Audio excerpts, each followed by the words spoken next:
kaalaman. Iyon ang problema. Di ba? Kaya itong si Congressman Leandro Lebiste ay usap-usapan na naman ngayon dyan sa House of Representatives, Jen. At mukhang marami ang bumabati ko sa kanya. May umalma, ha? At hindi lang yun, Jen, ha? Mukhang dati na puring-puri siya nung nagsoli siya ng, di ba, nung pina-interrupt niya yung ano? Yung district engineer niya. Sa Batangas. 3 million ata yun. Naku, proud na proud ng mga... yan ang dapat na gawin. Yan ang batang idealist. Tama. Nung ipinagtuturo na, hindi, merong insertion kayo rito. Yung mga kapwa niya mambabatas, Naku po. Sino ba isang naituro niya? Ang isa po na nagsabi na meron ka palang listahan. Di ba Nabigyan daw siya ni Jose Cabral. Oo. Ng listahan ng mga kung sino-sinong may mga kung saan napunta yung mga insertion.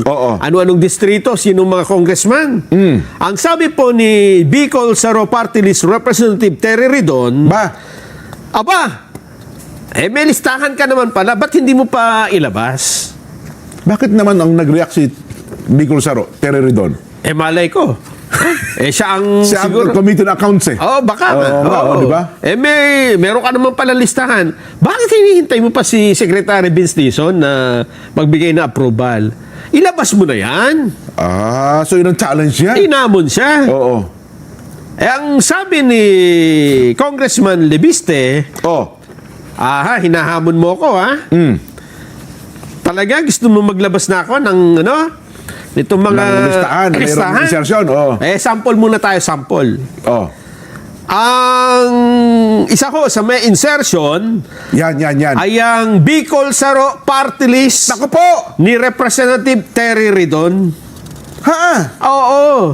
May insertion siya sa 2025 budget na halagang 150 million pesos.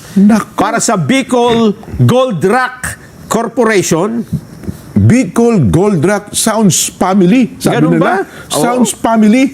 Bicol Gold Rock. Sa Bicol kasi, yan ang nakakakuha po ng maraming project ata Ang dami raw. At hindi lang sa Bicol. Nationwide. Kaya niya daw ito nabanggit. Kasi meron din itong mga project doon sa Batangas. Yes, doon mismo sa distrito ni Ang nasa likod daw ata yun, totoo ba si Garjola? Hindi natin alam. Bagay, sa bagay, sinabi na naman niya dati yun, di ba? Totoo. Sumagot dyan si Terry Reende. Yan ang sinasabi ko. Hindi pa pwede. Kasi kung matapang at maayos ang konsenso mo, sasagot ka talaga dyan. Sumagot. Ano sabi ngayon ni Terry? Ang sabi ni Terry, paano ako magkakaroon ng insertion sa 2025 budget? Hindi pa naman ng congressman noon. Nung binuo yung 2024 budget 19th Congress yan. Hindi pa. 2025 ako Bicol Saro representative. May punto din naman. Kaya lang ay pinupunto kasi dito ni Kong Lebiste, yung party list mo ang mayroong insertion. Diba?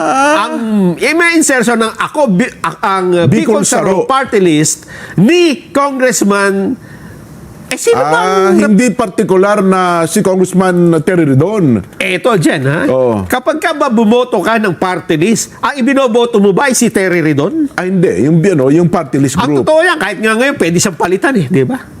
Kung mayroong mga nakita mga violations. Yung party. Yes, tama ka. Bawa nagbotohan yung party, tatanggalin ka namin, pwede ka tanggalin. Ganyan yung nangyari doon sa yung kay Congresswoman Yeda. Nag-resign yung mga... nandun kasi sa number 6 nag-resign yung nasa ilalim, nasa ibabaw. Sila ngayon na magnanay yung pumasok. Umakyat siya. Yes. Yun ang sinasabi natin. Kaya, sino man ang nakapasok dyan, it doesn't matter. Ang may insertion yung Bicol Saro ni Terry Ridon. Ikaw nandyan hindi ba? Alam nga sabihin, hindi ko alam, wala akong alam dyan. Hindi pwede. Kasi nire-represent mo yung party list group. Representative ka na ngayon, Nako. Ang sabi ngayon ni Lebiste, yung mga taga Pamplona dyan. Pamplona yan. Kamsur. At pati yung mga taga Pasakaw. Saan napunta yung project? Kumustahin natin. Tingnan nyo nga, i-report nyo nga kung nasan yung 150 million project ng Bicol Gold Rock Oh. ng Bicol Saro. Anong ginawa dyan sa 150? So Pamplona, bayan ng Pamplona yan.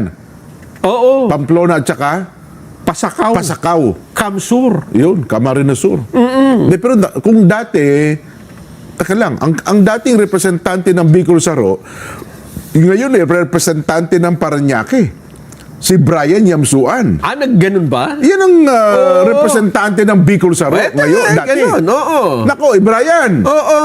Brian! Paano ito? Hindi dapat siguro magpaliwanag din si Brian Yamsuan. Hindi po pwedeng Hindi siya pwede. magpaliwanag dyan. Kasi Yes. sabi niya, nasa Parañaque na ako eh.